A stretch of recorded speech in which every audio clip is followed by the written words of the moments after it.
ang kamatayan ng mga panganay na lalaki sa Ehipto.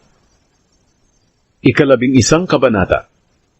Sinabi ng Panginoon kay Moises, "Padadalhan ko ng isa pang salot ang Faraon at ang Ehipto.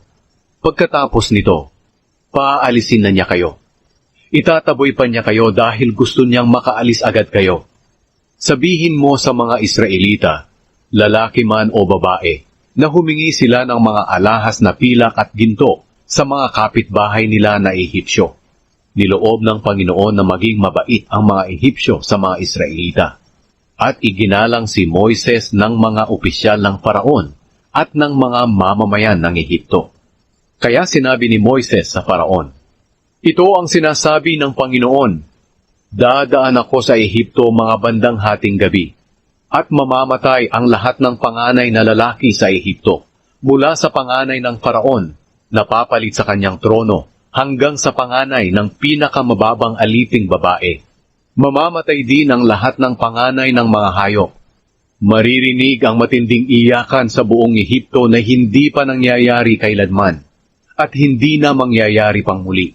Pero magiging tahimik ang mga Israelita.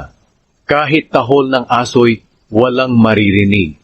Sa pamamagitan nito malalaman ninyo na iba ang pagtrato ng Panginoon sa mga Israelita at sa mga Ehipsyo.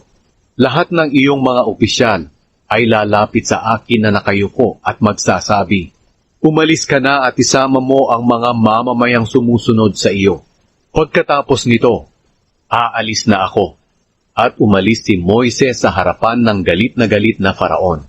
Sinabi noon ng Panginoon kay Moises, "Hindi maniniwala ang Faraon sa iyo, para marami pang himala ang magawa ko sa Ehipto."